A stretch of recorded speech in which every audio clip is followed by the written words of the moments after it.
Welcome to the Space Telescope Public Lecture Series. Tonight's talk, How Dark is Space? By Dr. Tod Lauer of NSF's NOIRLab. I'm your host, Dr. Frank Summers of the Office of Public Outreach here at the Space Telescope Science Institute. And I really always make sure I thank this amazing tech team, Thomas Marufu and Grant Justice, who take this and get it out to you. I also remind you that the Space Telescope Public Lecture Series will be online only until further notice. Our upcoming talks. We're going to have a talk on November 2nd, but I haven't exactly pinned down who it's going to be, and then, of course, what they're going to be talking about. But don't worry, I always make it through. I got a whole bunch of people. I just got to pin it down to just one of them for that. So November 2nd, there will be a talk, and we'll find out soon about who that's going to be. On December 7th, we will have the James Webb Space Telescope Countdown to Launch. That speaker is also to be announced, but that's not my problem. That's somebody else who has to choose who's going to tell you all about this amazing, the James Webb Space Telescope mission as it's going to launch in December. More about that in just a second. In January, on January 4th, Maria Montesquiles will be talking about galaxy clusters, all right? And if you want to know more about these talks, you can go to our website, www.stsci.edu/public-lectures, or you can just go to your favorite search engine, type in Hubble Public Lecture Series, and you will find this page. On this page, on the left-hand side, you can find links to our webcasts, both on YouTube and our webcast archive from the Space Telescope Science Institute. On the right, you can find our sign up for the email. Just simply enter your address, hit subscribe, and you will be on our email list. Also on the website, we have all of the upcoming lectures. And if you click on one of those lectures, you will get the information about that lecture, the full abstract of the talk, as well as, after it's been recorded, links to the STSCI webcast, as well as the link to it on YouTube. In terms of email, well, as I said, the announcements, it's easiest just to sign up at the website. You can also subscribe to our YouTube channel. That is youtube.com Hubble Space Telescope, all one word, Hubble Space Telescope. When you subscribe, you will get notices of our new videos, as well as reminders of these live events. Finally, if you have comments or questions, you can send them to the email address publiclecture@stsci.edu. If you would like to follow us on social media for the Hubble Space Telescope, for the James Webb Space Telescope, and just STS Space Telescope Science Institute in general, we have Facebook, we have Twitter, we have YouTube, we have Instagram, and you can follow us at the tags there. Myself, I do a tiny bit of social media on Facebook and Twitter. Actually, a lot of it is all about just telling people about the public lecture series. Now, our news from the universe for October 2021. And the top story tonight is the James Webb Space Telescope. Save the date, because we had a wonderful announcement from NASA this month that the James Webb Space Telescope had completed its rigorous testing regimen, and also that Arianespace had a successful launch in July. Those two things, the completion of testing and the Arianespace successful launch, they were allowed them to set a target launch date for the James Webb Space Telescope, and that date is December 18th, 2021, which is, of course, why we're doing the Countdown to Launch talk in December.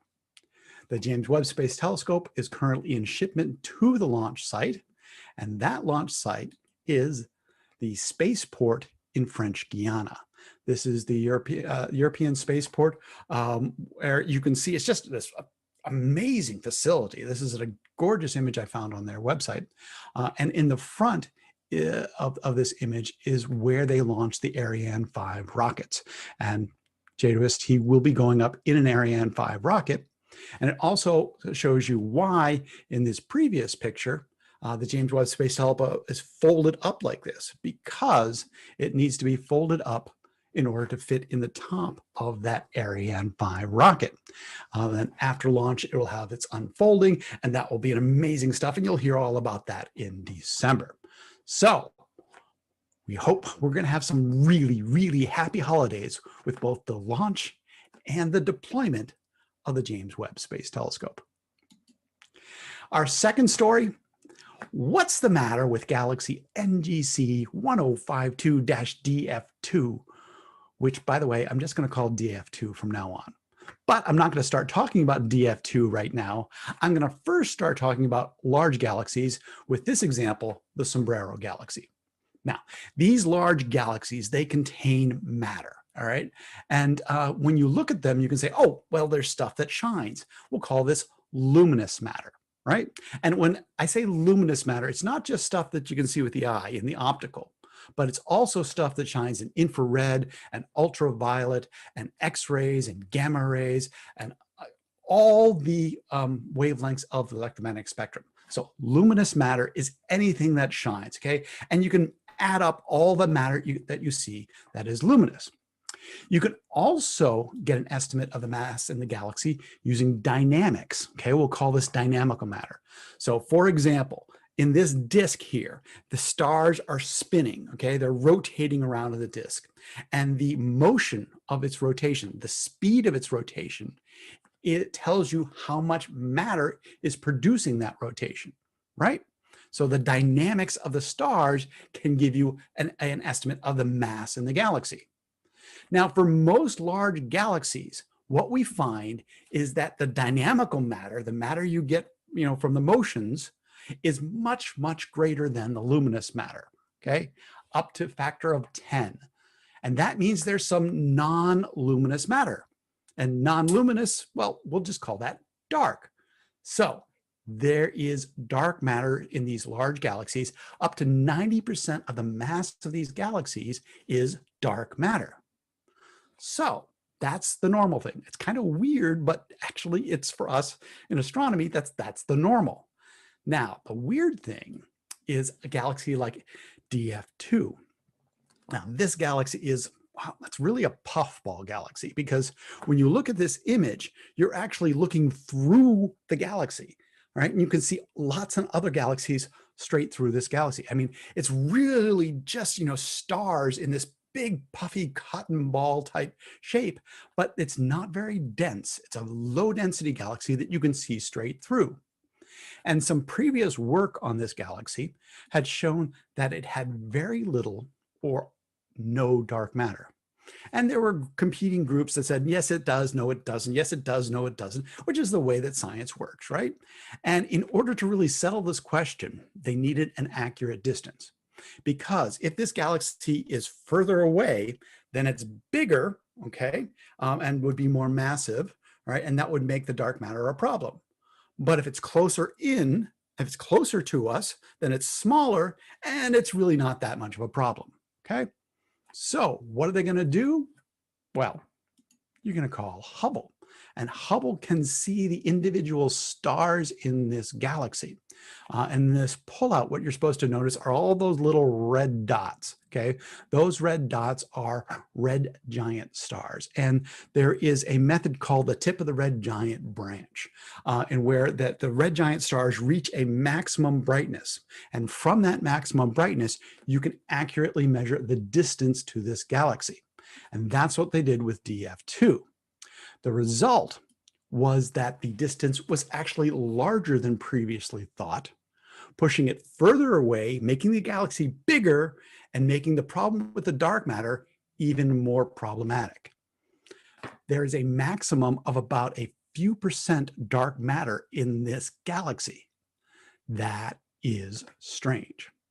So the questions we then ask are, well, how can a galaxy this large form without any dark matter, or very little dark matter in it, right? We don't understand a formation scenario because usually the dark matter serves as the gravitational seed that pulls everything in to form the very large galaxies.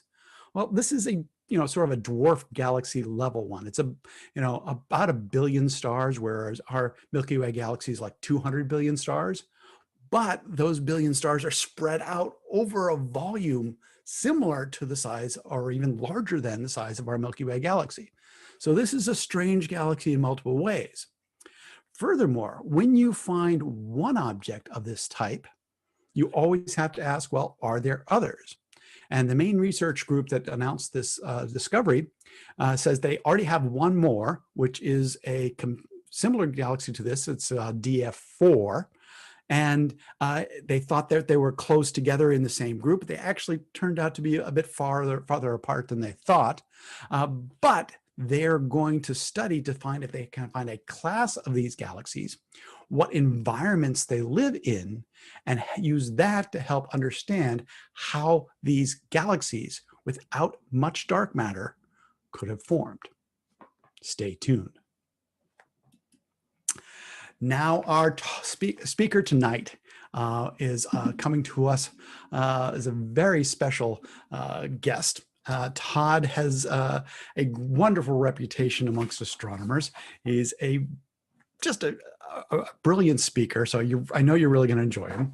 He works at the NSF's National Optical and Infrared Astronomy Research Laboratory in Tucson, Arizona.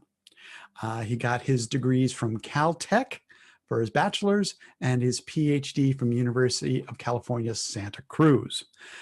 He also worked at Princeton before joining the NOIRLab, and he has a wonderful history with the Hubble Space Telescope. He was part of the original wide-field planetary camera team, and he's worked on things like black holes, galactic structure, stellar populations, and large-scale structure. Recently, he joined the New Horizons team for what he's going to tell you about tonight. And I won't step on his things.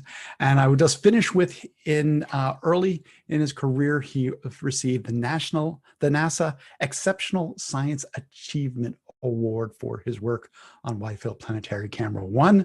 So Tod, will you turn on your video and such and share your screen? I will share my screen. Okay, let's all right. see. Ladies and gentlemen, the eminent Tod Lauer. All right. The eminent Tod Lauer needs to find the share button. There it is. Okay, goody. Let's see. Okay, and there. Okay, thank you, Frank, for that wonderful introduction. So I'm going to talk about how dark is space, and why not start with this wonderful graphic by this French surrealistic graphic illustrator, Guy Belleau, who does these things for magazines, newspapers, what have you. And the concept that he has here is very simple. You have a couple of astronomers looking out the dark slit of an observatory, pitch black, but wait, there are shadows there. There's light coming from that black space. And that's what I'm going to talk about. Is there light coming from empty space? And if there is, what do we learn from that? How do we know about it? How do we measure it? And what do we learn from it? So the first question that we can take up is, so why is it dark at night? And your first reaction is like, well, I think it has something to do with the sun going down. I need an astronomer to tell me this, But yeah, so the sun goes down and it gets dark at night. But why isn't there light at night? There's a lot of things there. Here's a picture over at the Antarctic, way at the South Pole, which is one of the darkest places on Earth. And there's the Milky Way, and you can see a couple of our little satellite galaxies. The Magellan Clouds are there in the upper left of the screen, and the image is peppered with stars and enough light, if you will, that with a long exposure with the camera, you can see, the South Pole even at night. So there is light coming from space, but it's dark. And I say, okay, well, sure, there's stars there. We're looking at 400 billion suns in the Milky Way galaxy right there in front of us. But, you have to be a dark place to see it. A little bit of city light will push away those 400 billion suns.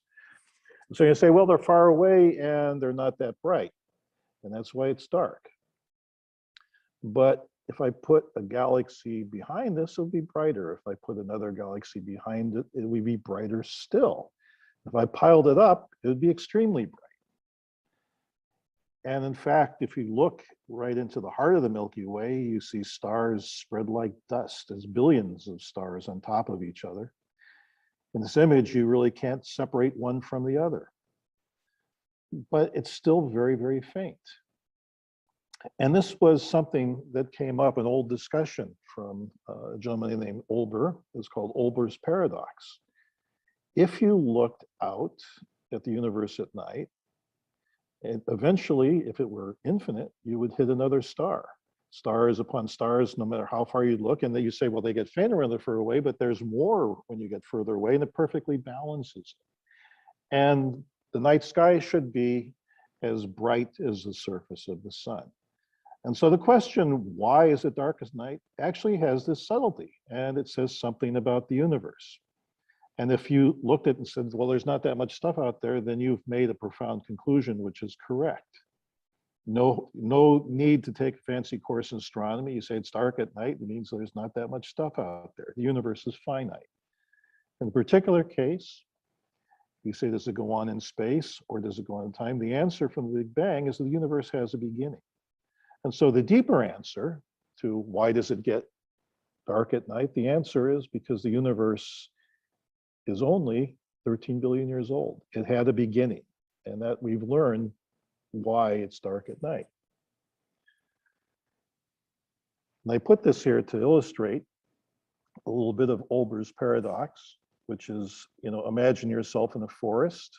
Instead of stars, we're going to be looking at trees and more trees in the distance. And you see here in this particular rendition that a lot of the trees overlap. Initially, ultimately you will be looking at solid wood if the forest is big enough. You can see some clear sky over there at the right. This is a little tiny stand of trees. It's not that big. And so it is, and that's the same thing, is that, if the universe were infinite, ultimately everywhere you look, you would see the surface of a star. So that tells us right now that the question, why is it dark at night, is actually interesting. It tells us something about the universe. It tells us something profound. The universe has finite age. And that's pretty good. And actually, I'm afraid that what I'm going to tell you further may be a bit of a come down from that, because we know it's dark. We know why it's dark. And we're going to ask instead, how dark is it? It's dark, but how subtly dark is it? And can we learn something from that? And so let's look at this incredible image. At first glance, this may not look like much. It's a black image with lots of dots of color on it and speckles and what have you. It is the deepest image ever taken with anything, the Hubble Space Telescope. You want to take a long exposure with your camera, you open the shutter for a while and you let the light build up. This is what you get if you take the Hubble Space Telescope and you let the light build up for 11 days. 11 days of orbiting around the Earth, taking one picture after the other, after the other, after the other, and adding them all together. And what you're seeing here are galaxies, and everything there is a galaxy. I showed you the image in the center of the Milky Way galaxy of billions of suns. Well, this is an image looking at that shows the universe has billions or almost trillions of galaxies. Everything here is a galaxy. Many of them are bigger than our own galaxy. And critically, we're looking back in time, because light takes a long time to get to us. It's called the redshift. It tells us how far away things are. The universe is expanding. The further away things are, the faster they're going, the further away. And so we measure the speed that they're receding from us. That tells us how far away they are. And they're so far away that the look back time, as we call it, is significant. The age of the universe is about 13.6 billion years. The Earth is only 4.6 billion years. Most of what we're seeing here, the light came to us from the time before the Earth was made. And let's step into this a little bit. I have a movie here. is actually made by Frank Summers, who gave that wonderful introduction. And we're going to take the ultra deep field, and we're going to take the redshifts, and we're going to turn them into distances, and then we're going to fly into it. And so you're going deeper into this, and you're going back in time, back before the Earth was made. And ultimately, because it's what we see in this picture, we look back in time, we can see when galaxies were being made. And that's what we've learned by looking at pictures of this. But what I want you to look at in this picture is the emptiness of space as the galaxies go by. It's actually very clean. You might expect little galaxies to be next to big galaxies, or pieces of galaxies have come off in their collisions and interactions with each other, and that's true. And as powerful as the Hubble Space Telescope is, it cannot see infinitely deep. When you look back in time, we run out of galaxies. They're redshifted too far to see, and a lot of them haven't been made yet. And this region is what the James Webb Space Telescope is going to do. It's going to look even further back in time, earlier in the creation of the universe, than we could even do with the Hubble and the ultra deep field. But it's all counting galaxies. And even with the most powerful instrument, you ultimately run out of photons. And so the question is, how much light are we getting from everything? That we can add up, because maybe a galaxy is not bright enough, or it's too far away, or it's too small to make a point that the Hubble can see, but its light is still there. It'll make a fog. And so we ask, in a picture like the ultra deep field, how deep or how black is it between the galaxies? Because that will tell us what we're missing. And there's a little trick here. The Hubble isn't any good at that. The James Webb Space Telescope will be no good at that. And the reason is because the Hubble orbits the Earth, it's in the inner solar system. And the James Webb telescope will be out a little further than the moon, but it's still going to be close to the Earth. And being caught in the inner solar system, it's vulnerable to a lot of the dust that the sun lights up. So there's a fog, this is the dense city, as it were, and we've got this bright sun, and it's lighting up all this dust from the asteroids grinding into each other, and it fogs ultimately the images that we look at with the Hubble Space Telescope. So if I measured how bright that black is, actually it would be very, very bright. It would be much brighter than what we could understand. And the reason is because that's just the light from dust in the inner solar system. It's a false signal.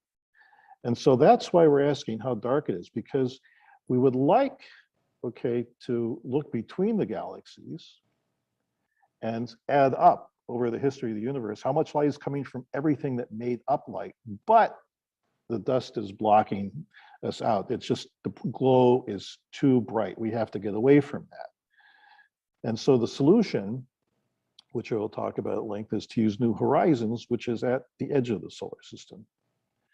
But it's an interesting question. Is there something unexpected? What is the background? And we know that the universe actually has backgrounds. And this is a full sky image. So it looks funny if you've seen pictures of the globe that show all the nations together, all the continents, everything. That's the same kind of projection. This, though, is the background to the universe that was very young. This is not in light that we look at. This is in microwaves. If you've heard about the microwave background, this was discovered in the 60s by two scientists working for Bell Labs, Penzias and Wilson, who found static in their communication antenna that they couldn't understand. And being very dutiful, because they wanted to have great microwave communications with their satellites, they tracked down the source of noise, and it turned out to be coming from the universe itself. And it is a revolutionary discovery. It is why we believe in the Big Bang, because the Big Bang predicted this. And the old theories went by the wayside when we started seeing the microwave background. And so we study this for the early history of the universe. And what you're looking at is a map made with the Planck satellite. And you see the colors. It's measuring temperature of the early universe. And, or as we see it now, redshifted. And red is a little hot, blue is cold. It's fractions of a degree, actually about 1,000th of a degree, what you're seeing here. But where it's concentrated, where it's a little bit bumpy, that's where matter is going to gather as the universe ages and turns into the galaxy clusters. The empty regions, which are dark, will expand and become even more empty. And this is the start of the large-scale structure of the universe. And we get that by looking at the microwave background. So what kind of other backgrounds are there? Well, we know that there's an X-ray background. We know there's an infrared background. How about an ordinary light? Astronomers have a little confusing term for it. We call it the optical background. But we want to ask, is there a background between the galaxies, which we're not aware of? And, if we get away from the inner solar system where, the sunlit dust, fogs us out, do we see something or we discover something interesting? And so a theme that I'm going to play throughout the rest of this talk is how black is black, how dark is dark. And the thing is, we are used to seeing light coming from dark or black things. And so I put up this picture here. This is a picture in front of our house in Tucson, Arizona. That's Beatrice Muller, my wife, who's a fellow astronomer. And we've been living in this house for 25 years. And the street in front was pretty old and decrepit and beat up and potholed. And we were very excited, our excitement being at home with the pandemic, you look for stuff like this. They decided after all this time to repave the street. And you've seen, how black fresh asphalt is. And it's really striking here. The old asphalt you can see in the lower right corner. And here's this jet black strip. It's very, very black.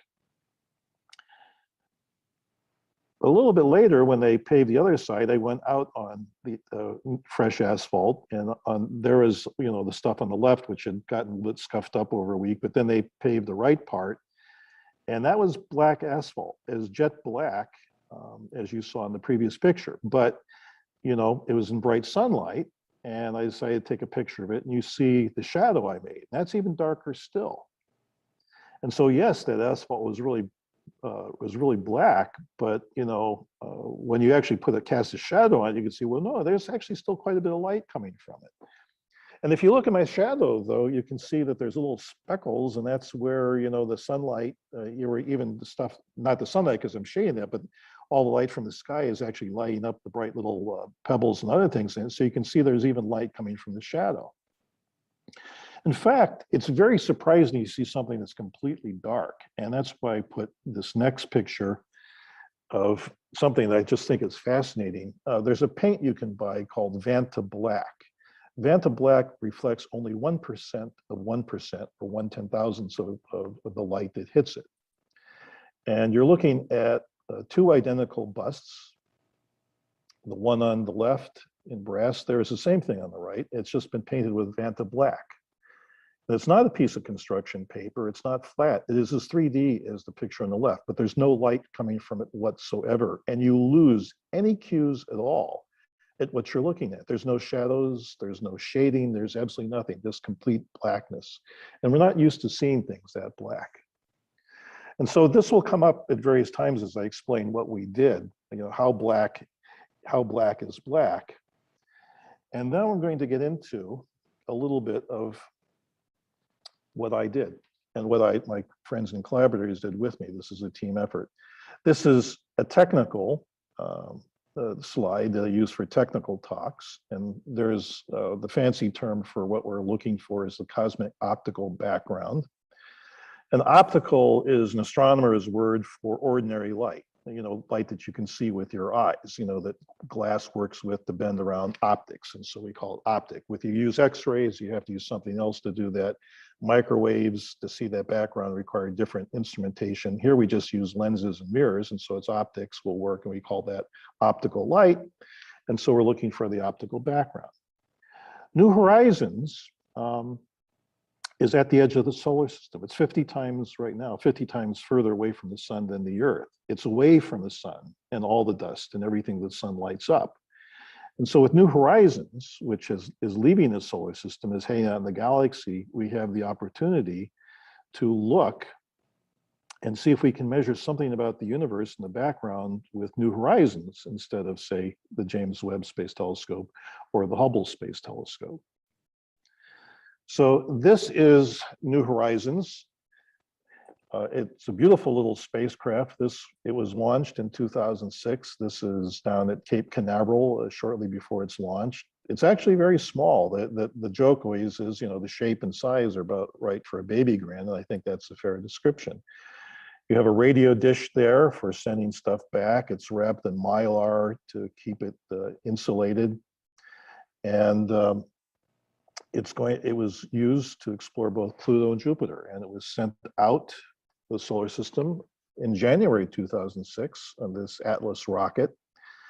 It ejected it from the Earth at the highest velocity that any spacecraft has departed the Earth. Apollo astronauts took 3 days to get out to the moon. New Horizons would pass the moon in 8 hours. And so we escaped the Earth. We left the inner solar system with it. We went past Jupiter.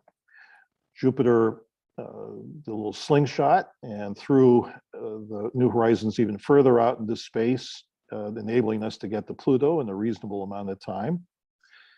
And the primary mission was exploring Pluto, which we did in July of 2015.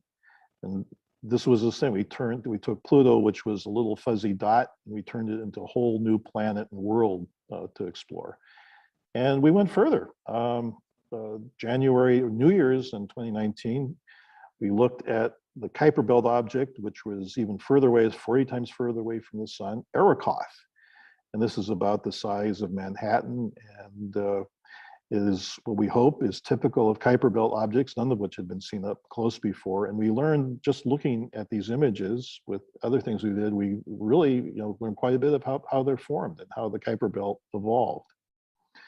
And New Horizons is leaving us, is going deeper into space and out ultimately into the Milky Way galaxy. And you can see its trajectory here. So there is its launch down on Earth in 2006, out past Jupiter for the slingshot, Pluto, as I said, in 2015, Arakoth, 2019. And right now, it's 50, what we call AU. AU is a little bit of a ruler that we use for measuring distance in the solar system. It's very handy. The radius of the Earth's orbit is 1 AU. So if a distance of 1 AU, that means Earth, things close to us. Jupiter is at 5, very simple numbers. Pluto is like about 33. Arakoth was at 44. We're now at 50 AU, getting further away. But space is very, very dark. And that space is absolutely dark where New Horizons is going. I would like to introduce the team. The work that I'm talking about here was done with the New Horizons team. I have to say this is the finest group I've ever worked with. There's a science fiction show that some of you may have seen at various times in the title, as they narrate it, is the statement, to go boldly where no one has gone before, to explore strange new worlds. And this group really did that. They explored Pluto, they explored Arakoth. We're looking for a third place to go. And they made it work. And it has been my pleasure to work with this group of people over the last 6 years. I should introduce a few of them. The PI there is Alan Stern, who is third from left in the center. He is at SWRI Southwest Research in Boulder, Colorado.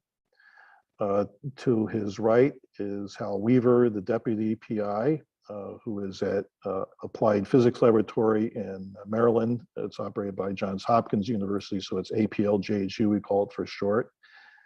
And that's where this picture is taken and where the camera is operated out of. And then there's a left Glenn Fountain, who was the project manager.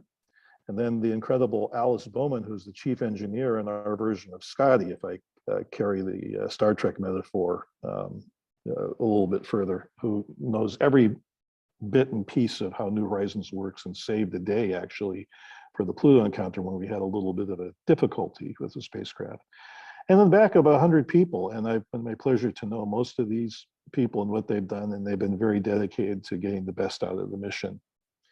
I also want to introduce my friend and long collaborator, Mark Postman, who is not on the team, but is an expert with the populations of galaxies and universe. And I brought Mark in to help us out. Mark, being curious about everything, helped out for more than populations of galaxies, and it was a key player in the work I'm about to show you. So we're going to measure how dark space is with New Horizons. The camera we're going to use is called LORI, Long Range Reconnaissance Imager, LORI, New Horizons. This is a picture of it.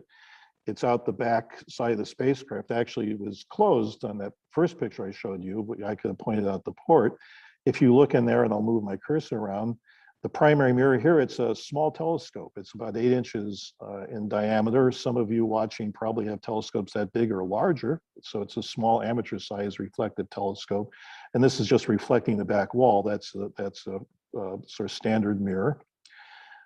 This is the secondary, the light hits, or focuses here, bounces back, goes down this black tube, and then into the instrument itself where it's recorded. It's a CCD, a small CCD compared to CCDs, only 1K by 1K, smaller than what you have in your typical camera.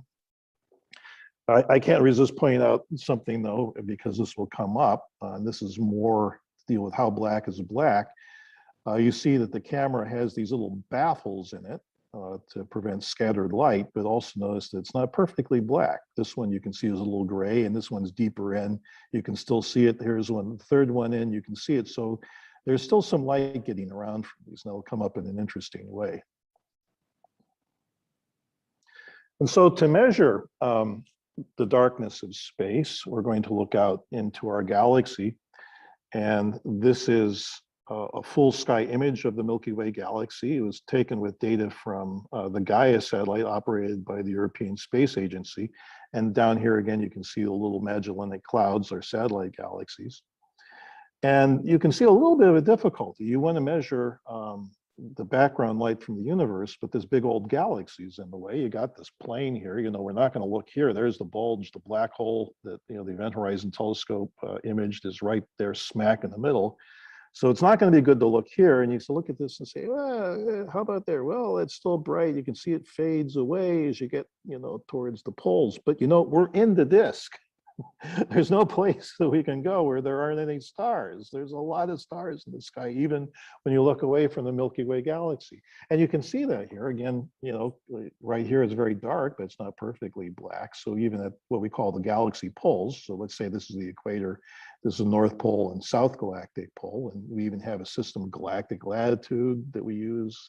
It's our own little coordinate system for, bopping around the galaxy. We have galactic longitude, galactic latitude, here are the poles. So we want to be far away from the plane of the galaxy. We're going to look up somewhere here where the star is least thinner than everywhere else. And, we will see the distant universe, so there's no question about that. We have some other stuff to worry about, and this is another view of the galaxy taken in another wavelength. This is an infrared image of the Milky Way galaxy made with the Japanese Akari satellite. And you can see the plane of the galaxy. This is the same coordinate. There's all, where the stars are. There's the black hole in the center again. But gosh, look at what we're looking through.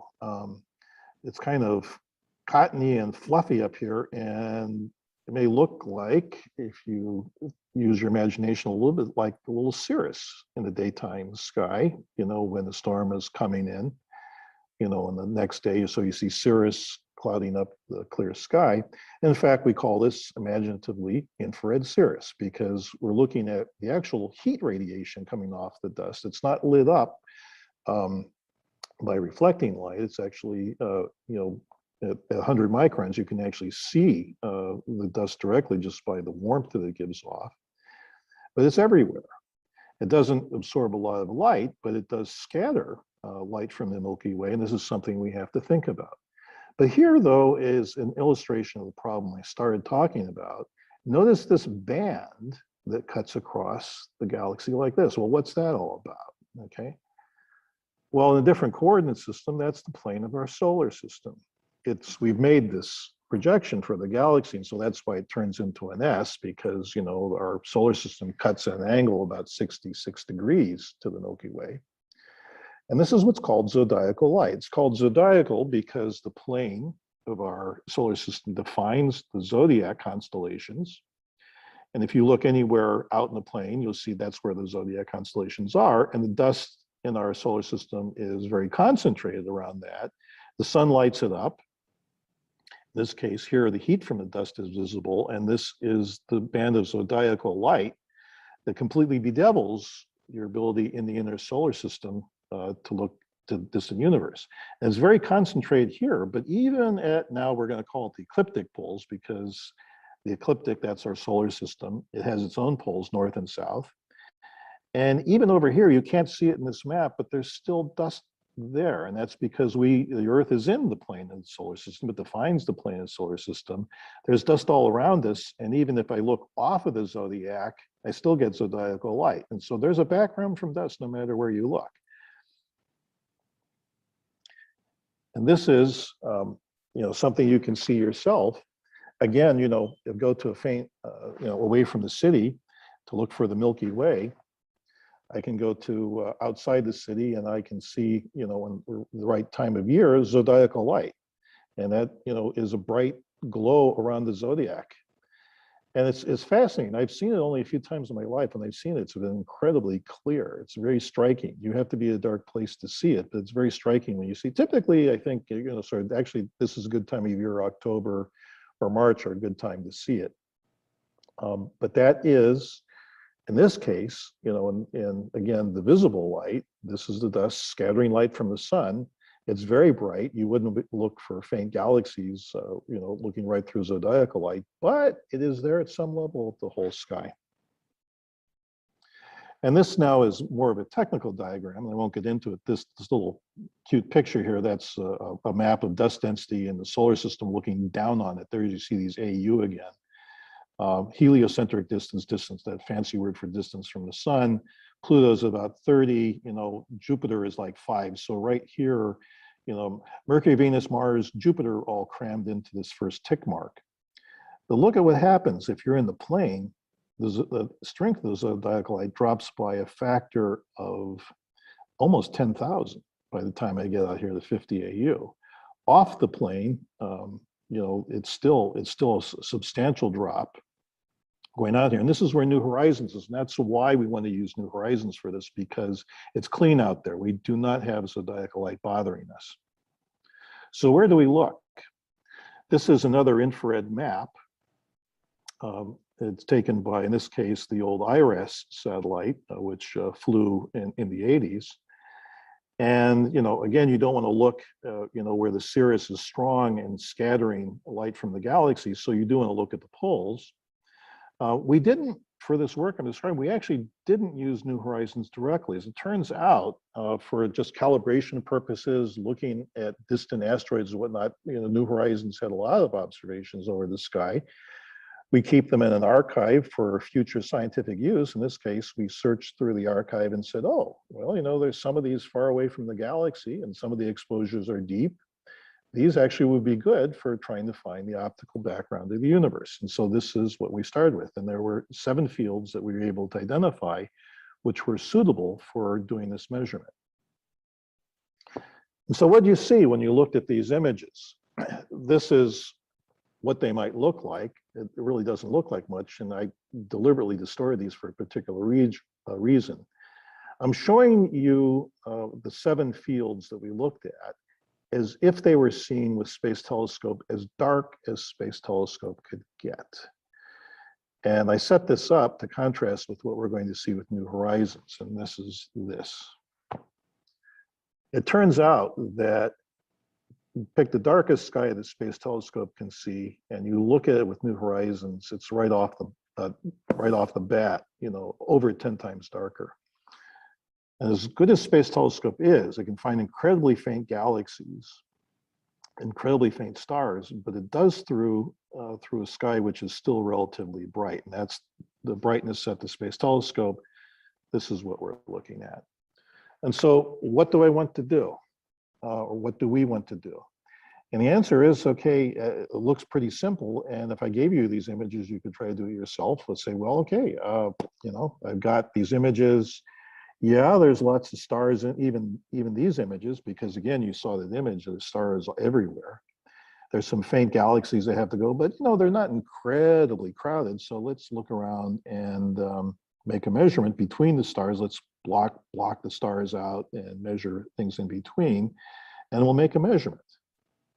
And that's the measurement of how bright the background sky is. But that leads to a lot of work, which I'm going to talk to you about, because there's other things that come in besides this background that we're looking for. And that's what we had to be very careful about. One of the first questions is, are you fooling yourself in some way that you don't know about? Nighttime is something in a way that doesn't really exist in the universe, even where it's dark. Being at night is really in the shadow of the sun. If you're on a spacecraft, even 50 AU out, you're still in bright sunlight. The sun is surprisingly bright, even at as far as we've gone. I mean, it lit up Pluto for us, lit up Arrokoth, quite easily, and so it lights up the spacecraft as well. And so the first question was, we had to make sure that we were looking, fully away from the sun with these images that we found in the archive. Well, we selected them that they were at least angularly far away from the sun. But we were concerned, was there light that was getting in anyway? So here is what the spacecraft looks like, just lit up in sunlight. And there's LORRI there. It's its aperture. It has a door which opens. It opens only once. It's blown open and it stays open for the whole mission. But wait, what are these things here? Okay, well, these help us with navigation. These are our star trackers, which we get the position of the spacecraft from, and they kind of stick out a little bit. Oh gosh, are they lit up by the sun? And this is, by the way, why you work with a good team. There was a team member named Mark Bowie, who is incredibly clever with anything with the spacecraft, and I didn't know what to talk to him about, except I asked Mark, tell me what I don't know. And he said, you should think about the spacecraft. And then I talked to a planetary astronomer who was an artist named Dan Durda, who was not on the team, but close to the team. And he had this model which rendered New Horizons just because he liked putting it in images. And we used that to do the geometry of those fields. And we said, how, when New Horizons was making those observations, was it dark enough? And so we figured out the geometry for those images. We figured out the geometry of the spacecraft. We lit it up with the sun. And here are for 5 of the fields. I said there are 7, but 2 of the fields, that have the exact same geometry. And you see, look at this. Okay, here's the sun. It's lit this up here, and there are those star trackers. Ooh, okay, they're lit up a little bit.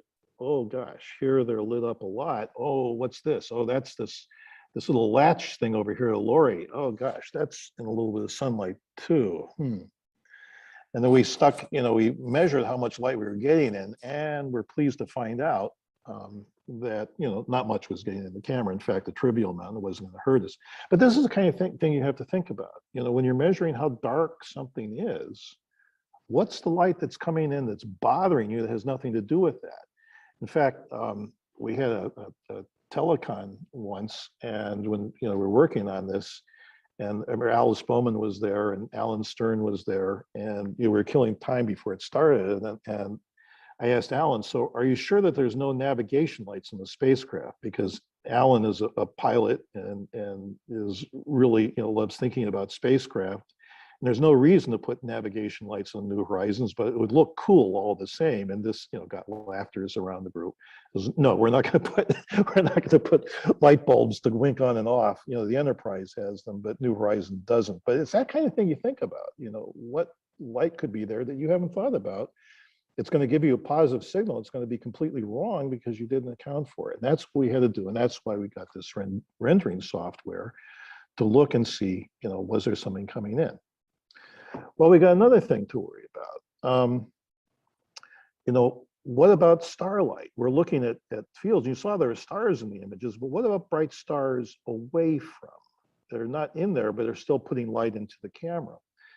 And we know how LORRI, the camera, responds. This is, again, another technical graph, but this is actually how it responds to sunlight. Notice this compressed scale here.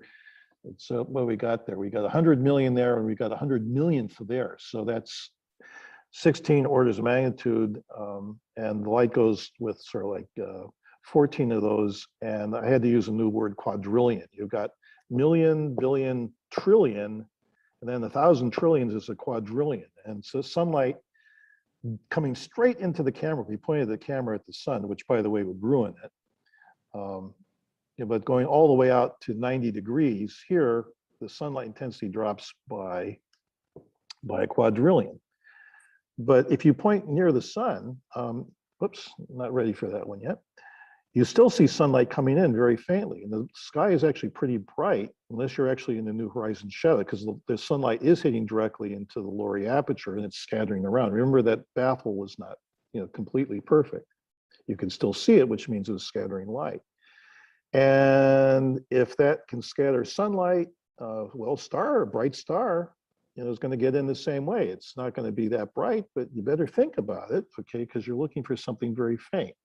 And so we took every catalog we could get to help us out, and we were going from very bright stars to very faint stars. This is something that Mark and I worked on very, very closely. It took us 3 catalogs. We needed a catalog of bright stars that you could see with your own eye, and then we needed a catalog you could see with small telescopes, and that was Hipparchus, and then we needed Gaia to get us to the faintest stars that Lauer could see. And this is again more technical to the diagram, but this is what we had to worry about. So here is the field of view of Lauer, another logarithmic scale, 10th of a degree, 1 degree, 10 degrees. So this is compressed. But we said, what star is putting what into Lauer? This is to be in the camera, you have to be inside this thing. But what's this over here? Here is a star, and the brightness 0 to 5. Those are stars you can see with your eye. Binoculars out to 7, small telescopes out to 14, big telescopes out to 20 if you look in them. So bright, faint. I don't know what this star is, but it has a name, and the astronomer will almost certainly know it by name, and it's 10 degrees away. Not even close to the camera, but gosh, we know from our little scale here that there's a lot of light going to come from that. Here is something that's 3rd magnitude. These are called magnitudes. It's 3. That's putting in a lot of light into this. And so we had to go over the whole sky, integrate up with all these star catalogs, and ask the question, how much scattered light were we getting into? Because again, if we didn't think about that, we say, oh, look at all that light we're getting. And it's completely wrong because we didn't account for this. Now there's something else we have to think about. So here we're back at the ultra deep field, and these are these beautiful galaxies that took Hubble a week to detect and pick up. Well, they're going to be in our field too. And we have a small telescope and we won't see them like Hubble will, but they're going to put in light all the same. So we better account for how much galaxy light's in there. So that's something else we had to worry about. And this is something, again, that Mark and I worked on. This is excessively technical, and so excuse me for showing this, but this is a scientific way of presenting what we know about the populations of galaxies in the universe. You see 6 little plots. Well, those are different colors. If you looked in the ultraviolet light, blue light, V band, that's called visible band. That's what the eye is most sensitive to. It's kind of green. Red, infrared, and then a little bit further infrared. So these are different colors. And you see there's a steep curve, and this is faint this way, and this is number this way. So here we go from this way. Okay, galaxies in green light, not many bright ones, lots and lots, oops, let's see my cursor, lots and lots of faint ones, and this is true for all of them. There's another curve. Stars do the same thing, but they're easier to get rid of. It turns out when you get past a certain faintness, it's galaxies that you see, not stars. There aren't as many of them. But this is something else that we had to account for, is how much galaxy light were we getting. So here's the answer that we were going for. And so we had 7 fields that we looked at, and here are measurements from 7 fields. And we got a solid signal in all the fields. You can see there are error bars there. That's pretty precise. Look at that. And I won't tell you what the units are unless you know that you're good and you know what nanowatts per meter squared per steradian is. There's probably some of you who don't know what that is, and I won't explain it. I hope to explain it better than that. But just take the number. And so whatever this mysterious number is, take like 35. We see 35 of this thing, and you know that doesn't matter what we call it. If we're using Hubble Space Telescope, which is all fogged out compared to this, this would be up at 300 or 1,000, okay? So what we're seeing is really dark.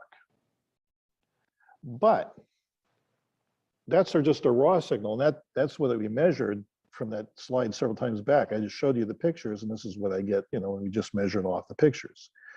So is there something here, and we need to, you know, look at the budget. What could be making this signal up here? Is it something interesting, or is it something obvious, or is it something stupid? So I was just talking about galaxies. So let's talk about galaxies. Whoop, wrong cursor. Let's go back so you see. Yeah, so here we go. So I said there are faint galaxies that are in our field that we can't see. How much light did they put in? That's the blue. So, okay, and you know, we compared to lots of different people who, you know, work with galaxy counts, and that number is pretty good.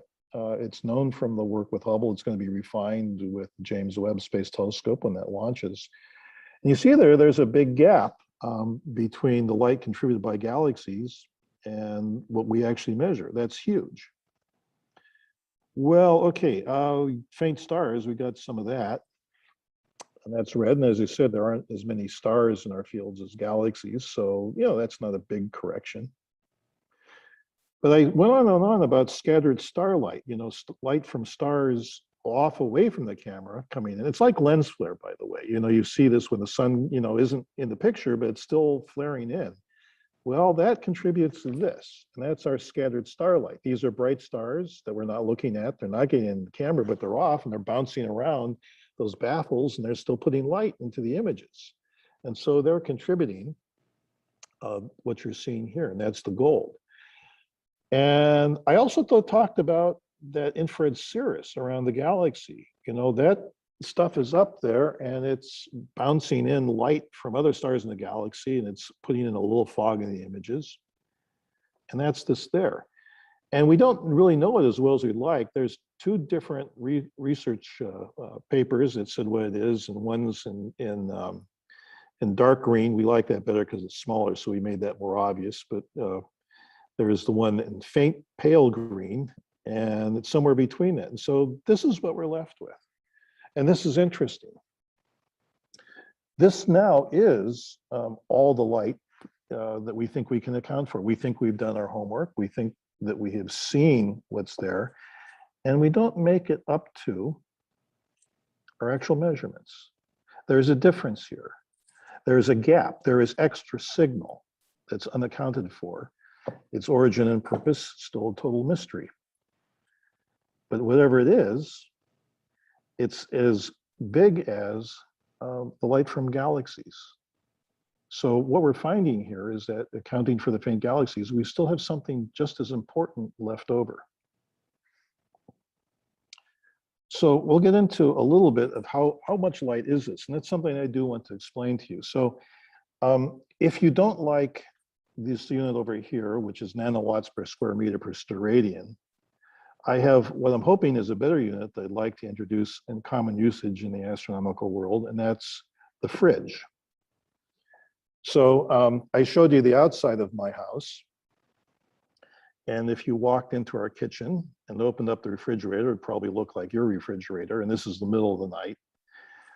So I think, you know, all of us who are bad and raid refrigerators in the middle of the night, you know what it looks like. And you can picture being in the black house and, you know, nothing else on but the light from the refrigerator. You know how bright that is. And you can see, you know, it doesn't really even light up the kitchen that much. And now let's take one step further, okay? Let's not talk about my kitchen. Let's talk about the neighbor's kitchen. And so let's go out to the country, away from the city, and pick a clear, brilliant, moonless night. And here, you know, that's, I should say, not our neighbor's cabin, but let's say there in the foreground, there in the right, that's your cabin. It's where you're living. And there you can see already that, you know, you've got more light there coming out than it's coming out of your refrigerator. And so, you know, you go to bed and it's the middle of the night, and you turn off all the lights, and you've left your curtains open so you can see, you know, you would see the moonlight when it comes in. Somebody drives the road along and swings the light across the lake, you know, you can probably see their lights. So here's your neighbor there, and they're a kilometer away from you. And your neighbor goes into their kitchen in the middle of the night and opens their refrigerator, and it lights up their kitchen, and the light spills out of the window and gets into your windows over here. That's how bright this unknown radiation is. Actually, that's how bright, if you add up all the galaxies in the universe and coming into your kitchen, that's how bright it is. It's very, very faint. You might notice the moon, but you probably won't be woken up in the middle of the night by your neighbor raiding his refrigerator a kilometer away on the lake. But you can picture this. You know, if you look directly at it, you can see it. It's, you know, in that sense, it's interesting. It's, I think, a way of feeling the light. And I'm going to give you another way, and that's actually how I found this picture. For those of you who know your constellations, and you should all know your constellations, you can see a bit of Orion here. There is Betelgeuse and Rigel and the belt of Orion, and it's sword underneath where the Orion Nebula is and star formation is taking place. And Orion is a winter constellation, and winter is on its way. And if you get up, you know, late now, you can see Orion coming up, and it'll be spectacular across the skies, you know, as we go into winter. Over here is the brightest star in the sky, and that's Sirius. And you've heard, you know, Sirius Black, that's the one he's named after. And it turns out that if you don't like my refrigerator units, then I'm going to give you Sirius. The light coming from Sirius in the night sky is equal to this unknown component lighting up the landscape. And so if you can see a moonrise with lighting up your window in the middle of the night, you probably, you know, won't be woken up when Sirius clears the horizon, but that's how much light makes this unknown component that we're talking about. So a little bit on what is it? So we'll go to the next slide. And I just want to show you where this is quickly, another scientific slide. This is our measurement here. And the thing without, you know, zodiacal light, we have much smaller error bars than has ever been done before. People have tried this over and over again, but they get very large error bars, and even just the detection of the background is not particularly significant with these measurements. We have a very good detection of the background, and we take it off, we have, you know, an okay detection of the unknown part. So I don't know if this will work with you, but I will try to talk your way around it. So the best guess, what are we looking at? You know, have we counted our galaxies right? You know, that's something which is frontier research, adding up all the galaxies in the universe. The yellow line is a range of plus or minus where we think it is, that's the yellow. And here's our measurements up here, and that's why we think there's something unknown. But even the Hubble Space Telescope can't see everything. And we have to extrapolate those counts that I showed you to what you can't see. And that's what this is. And if, and there's a black line, if we extrapolate by just how it looks for the brighter galaxies, you know, and we extrapolate to the faintest possible galaxies, and it doesn't change, you know, then we can't explain it. But let's say all of a sudden these faint galaxies, you can see there's more than you expect from your extrapolation. Maybe, you know, it comes up and there's, you know, gobs and gobs of faint galaxies. And so that's called a steep slope, that there's more than you expect. And so if there is an unknown population of faint galaxies, that could explain the light that we see. And so this is the exercise. We think this is useful because it pushes against what we understand as the population of faint galaxies. It gives us something to check. That is, add up all the light, add up the galaxies you can't see. If there's a difference, it means something is new.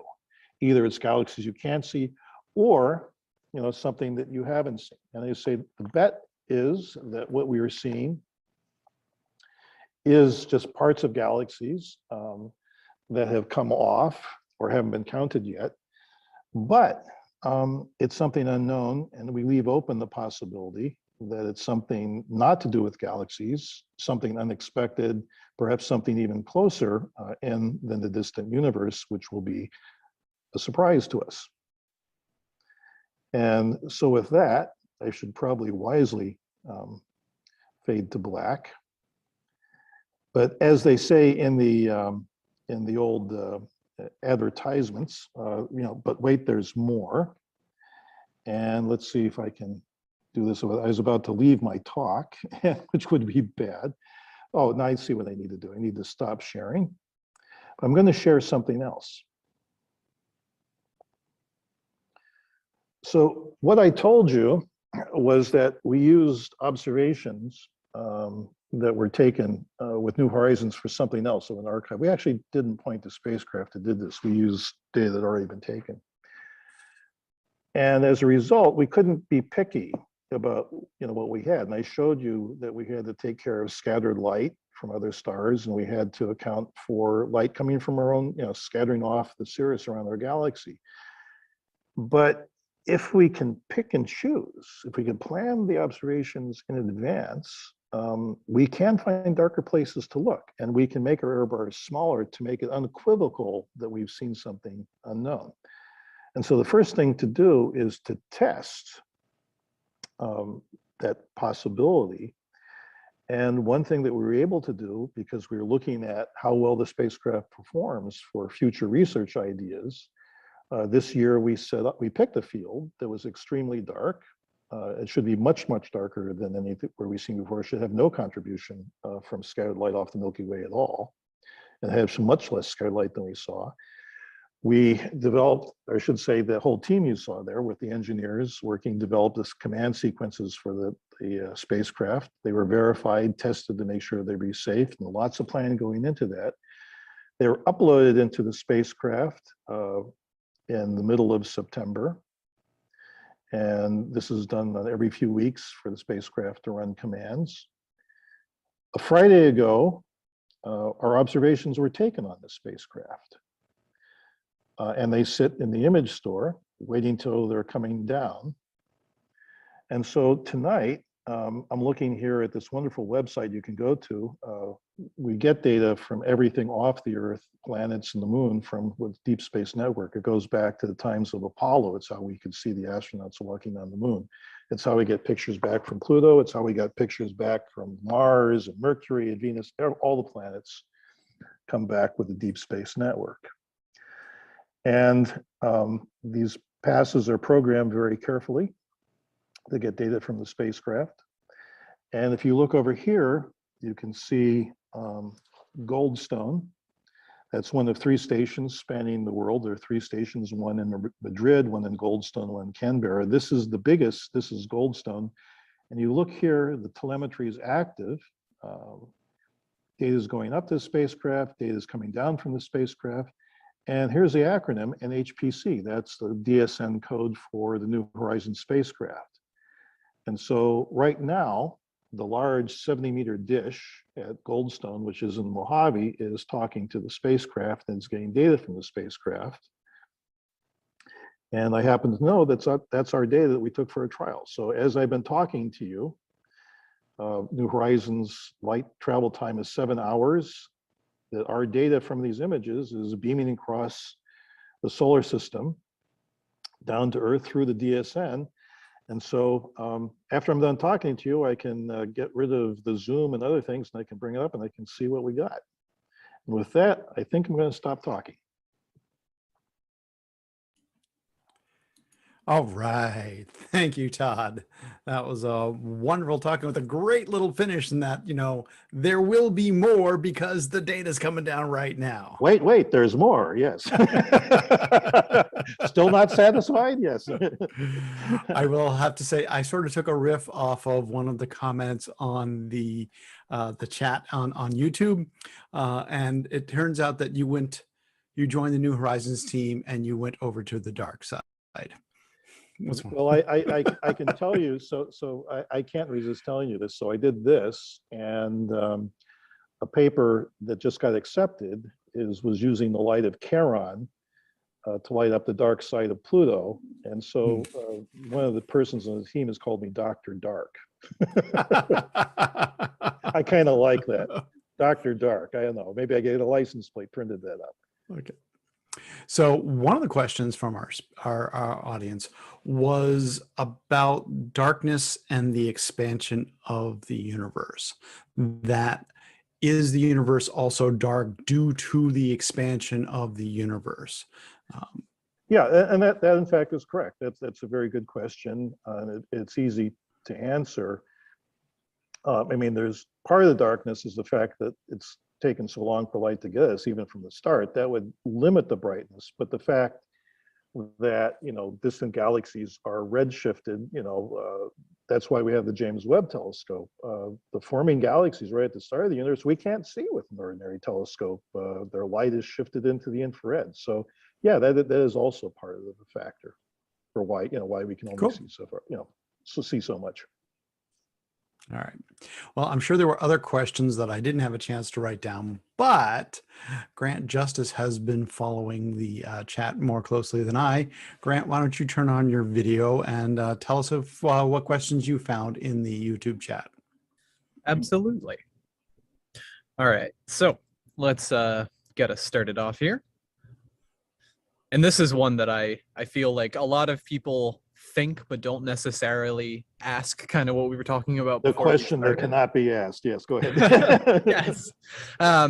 So and this is one of the big things with James Webb, and especially with space and darkness as well, is when you're looking for things that are so far away, things that have such small photonic signatures, you have to collect so much light and be able to see it. What exactly is it that you're looking for there? Not necessarily what heavenly body, but what is it that you're detecting?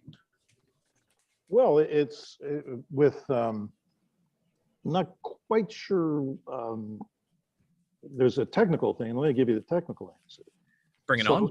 It is light. It's for optical light. We have a CCD, and those were once exotic devices. I did my thesis with one of the first CCDs around, but you probably have two of them. You can't see that with my background coming in, but you have two of them with you in your phone, right? Backside, front side, and that's a CCD, and the sensors are not that different. The James Webb Telescope sees the infrared, so you need a different kind, but it's a solid state thing. Photon comes in, makes an electron. Electron, builds up for a bit, and then after a while, you quote, read it out, you count them, and that gets turned into a number. And so everything is, if you want, light being turned into numbers, and that's what's coming down with the Deep Space Network right now. The Deep Space Network is sending us numbers, saying how bright is it in this pixel, how bright is it in that pixel, and that's what the data look like. Okay. Kind of building on that as well, what efforts were previously made to measure blackness? Like what kind of instrumentation would you use previously before we had infrared and a lot of the more advanced stuff we have now? Well, you use some of the advanced stuff. People have tried this with the Hubble Space Telescope, and this is the thing. I mean, just because something's hard doesn't mean you don't try it. And in fact, I'm being a little cavalier, is you always try hard stuff. It's always at the frontier. And so this question has been around for decades, and people have tried a different way. It's hard from the Earth because the Earth's atmosphere puts out yet more glow, that gets in the way. But work was done, oh gosh, I'm trying to remember when this was, in the late 90s with the Hubble Space Telescope. And, it was bothered by zodiacal light, but there are clever people say, well, I think it looks like this, and I can take it out if it has this distribution. And they're completely right, they can do that. But it puts noise in, and there's uncertainties. And the thing that's a little bit hard for people to put their head around is we often are not so much interested in the measurement, but the errors. I don't really care what the number is, but I do care if the errors are small. And so people made the measurements, but the errors were just very big. And they were honest about the errors. And so we tried this. There's a Japanese probe rocket called Cyber, which is for this thing. It's suborbital, and so they had to take care of zodiacal light as well. And they had ways of doing that. But again, you get large errors. And so a lot of the measurements, and I had that in the figures, said, yeah, maybe something's there, but the errors weren't, small enough that you could be completely sure about that. In our case, we didn't have zodiacal light was always the major fact that you couldn't gauge perfectly. You couldn't get around that. And so we're not clever, we're actually lazy, we right? We're so lazy, we put the spacecraft that is this whole solar system, but it has no zodiacal light, so I don't have to do the fancy stuff. I have to worry about other things, but I don't have to worry about that. And so that makes that part easy.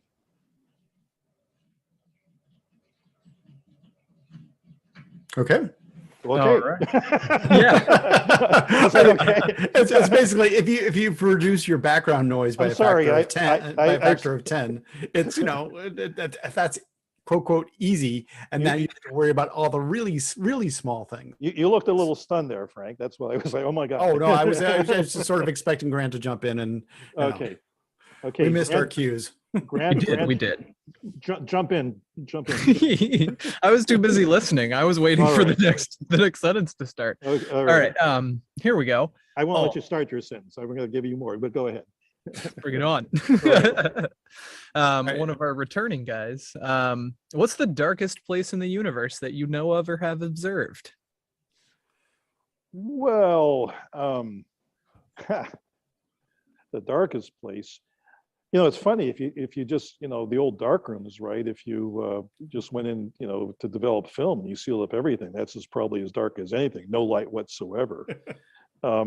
But no, you know, that's not that's I can't answer that question very well, because what I said so far is, you know, I just took what was off the spacecraft. What I would say is those images were the darkest sky ever seen by any spacecraft. So I would say what you have seen there is the darkest things they've looked at. And So- you know, the data I'm getting down right now, that while we're talking, that may be darker yet. That would actually be a record breaker. So there was a little speculation about what about a black hole? Would that be an absolute dark, like reference calibration source or something? Not that New Horizons could see a black hole, but you know. Well, boy, I'll tell you, I wouldn't want to do that because right, you say, well, we need a black hole. Well, point's not going to be, oh, let's get close enough to the black hole, so it's Exactly. spread out a little bit. Yeah, so it fills the sky like the moon or something like that. No, you wouldn't want to be anywhere near that. So And plus, you know, how could you avoid the photon sphere around the black hole, right? no, I mean, there's things falling into black holes giving off light, and so even black holes, you know, well, yes, nothing can come up. A lot goes in when a lot of stuff goes in. There's so much light around the black hole around the black that hole it would contaminate all your that- observations. Exactly. I mean, it's a great idea. It's a I clever thought it was a question. very inventive idea. It's a clever to question, appear up in the chat. but it doesn't work. Okay. Well, I actually have a question myself. Did you sit there and do the calculation that like 25-watt light bulb in a refrigerator is at 1 kilometer is equal to the light from Sirius at what Sirius is 8.8 light years away? No, I just looked it up on the web. You know, you have these every. No, sorry. Google light bulb refrigerator series. Oh, yeah, somebody asked that question, you know, 5 years ago, and you can. Yes, Absolutely. yes. No, I did that. I wanted, because I really wanted to visualize what the light was like, and Mark Postman also did that, and we got the same answer. And yes, a refrigerator lights is 25 watts. How far do you have to put it away? It's about 1 kilometer. And it turns out I wanted to do it like a star, and Sirius is the same thing. So, you know, there you go. So yes, I did do that calculation myself, or ourselves, and we had our math checked. And So Sirius is one fridge of Sirius is provides only one fridge of light. Okay. one fridge of light. Yes. Well, let's make this. I'm gonna try and work that into my next talk. Okay. Yeah, I want the IAU to define this thing, but yes, a fridge of light is an open refrigerator 1 kilometer. That's the background radiation measures. All right. Fantastic. Anything but the metric system. We're using refrigerators of light to measure distance. Well, Yeah, a kilometer is in there, but that, you know, we'll ignore that. You know. I know, it's just it's All too right. good. It's too good. All right. What else we got, Grant? All right. So let's see. Looking through. All right. So given your field of study and the specific conditions that you use and you have to work in, where would be the ideal place for us to place either a telescope or a spacecraft for your type of observations? Well, where New Horizons is right now is pretty ideal. That's hard to beat. You probably wouldn't send a spacecraft out for just this measurement. Now, what's interesting is that if you put, you know, the James Webb Telescope out there, or the Hubble Space Telescope with a darker background, boy, they were a lot more sensitive to galaxies. It's a funny kind of thing, right? You know that the stars are there during daylight. You know, you just can't see them because the sky is too bright. Well, the zodiacal light for Hubble Space Telescope, that interferes with its ability to see the faintest galaxies, and the same thing for the James Webb Telescope. And so if you were to put them way out in the solar system, they'd be much more superb for faint galaxies. It'd be very, very nice. But the telemetry, the expense of operating at enormous distances, it makes it extremely difficult. And it's very difficult operating New Horizons. So you probably wouldn't you probably wouldn't mount a mission just for this. So that brings up a question. We've been able to contact Voyager out to about 120 AU. Yeah, 100. It's And, 120. Yeah. Yeah.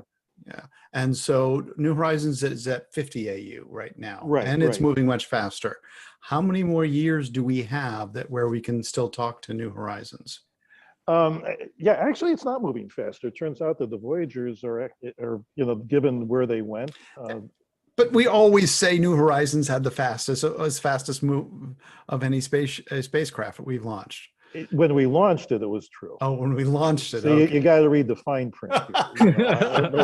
There's fine print that you didn't read. So Voyager got the slingshots and got faster. The slingshots, yeah. Voyager said, no, no one's going to catch me, and New Horizons didn't try to catch it. But your question is, and one of the things that's funny, New Horizons was compared to Voyager was made on the cheap, and we had a small dish, and so the answer is, we're looking to get out to 100 AU, and we may be able to make that, and that'll be in the late 30s, and so that's probably about where we'll go. So where Voyagers are now, we will probably not be able to talk to New Horizons as far as the Voyagers have gotten out. We just don't have the transmitter, the dish, and the power reserves to do that. So in the direction that New Horizons is going, it's not really going to reach the heliopause, is it? Before we won't be able to. No, unfortunately, yeah, we should not see the heliopause before while we can still talk to it. Unfortunately, Okay, because that would be a fantastic, a wonderful verification. it would be great, if you have somebody, we could go there. If you have some plutonium in your pocket, we could go out there and gas up the RTGs, right? Refill that. Buff it up a little bit, give it a bigger dish, then we're talking. Refuel it, by the way, while it's up there, then we could really do something. So, nobody's seriously talking about that.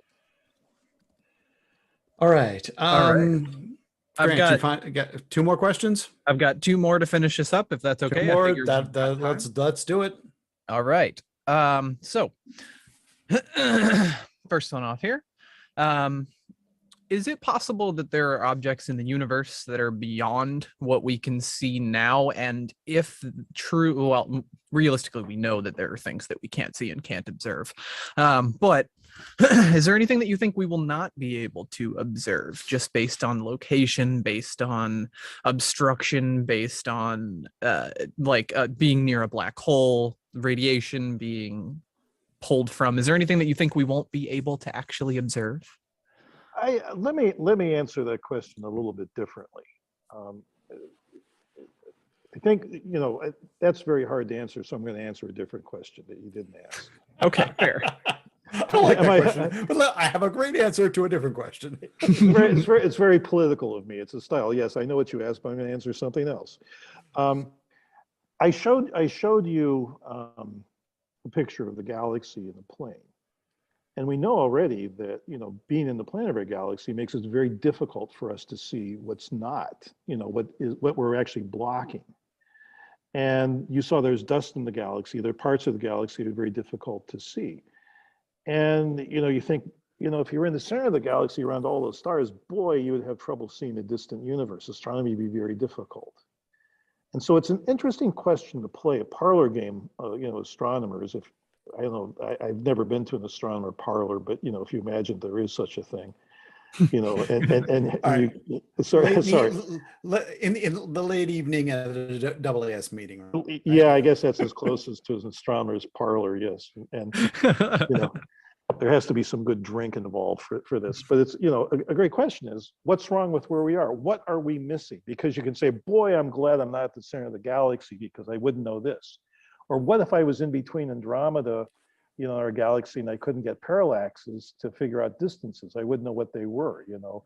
Or What if our sun was in a globular cluster, right? yeah, The exactly whole right. sky would be just so bright with stars, it'd just destroy our No, ability. you'd have trouble understanding what, you know, what you're looking at. But there is some ways which which limit our view, and I've suggested a few of them, that we're in the plane of our galaxy. And so it's asking, what is it that we don't know? What is wrong with our vantage point that is limiting our ability to do this? It's like, you know, the unknown unknown. You know, maybe some of the things we think are because there's something limiting what we can see. And that's an interesting question to say, what could that be? So if that's an okay answer to that your question.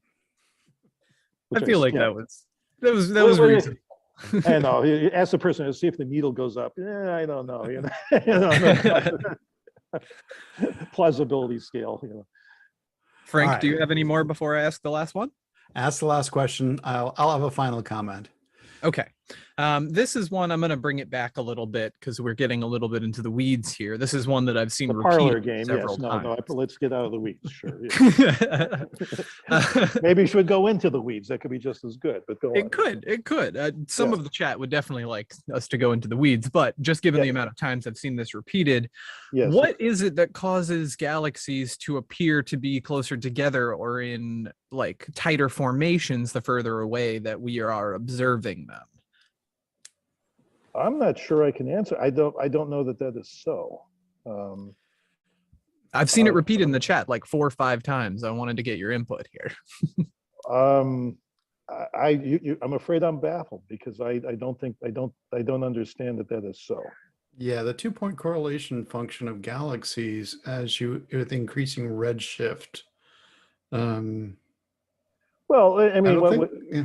no, I mean, what we can say, you know, the only thing I can say is galaxies do like the company of other galaxies. They're not spread flat or randomly. And in fact, your background right there, Frank, is perfect. That's a cluster of galaxies where the galaxies are very dense and closely associated with each other. So there is that, you know, gravity pulls But galaxies. that develops over time. It doesn't develop back. It decreases back in time. Yeah, back in time, galaxies are, if anything, less clustered together. Yeah. That's how I would answer that. Okay, solid. Yeah. So you mentioned an astronomical parlor, and I was remembering 25 years ago when we were at the AAS that we were talking about in San Antonio. Yes. And Neil Tyson had a bottle of wine out. Yes, he did. Yes, and we were sitting around chatting and such. I actually remember that conversation. I remember that conversation, and I remember in particular, because you said billions tonight, a certain person doing a very interesting Carl Sagan impersonation at that astronomical parlor. Somebody might have done that. I don't know who would have done that. I don't know who would have done that. Yeah, but I was waiting for you to do the billions and billions here tonight. Like the rising of 400 billion stars, the innumerable bounty of human existence. Yes, sorry. Well, thank you very much. I can talk you into doing that. All right. You better give me a bottle of wine for that. So, thank you. Thank you so much for being here, Todd. Okay. Really appreciated having you. Thank you. This is fun. Thank you to everyone who's watching. Next public lecture series will be November 2nd. Please join us. Thank you all and have a great day. Cheers.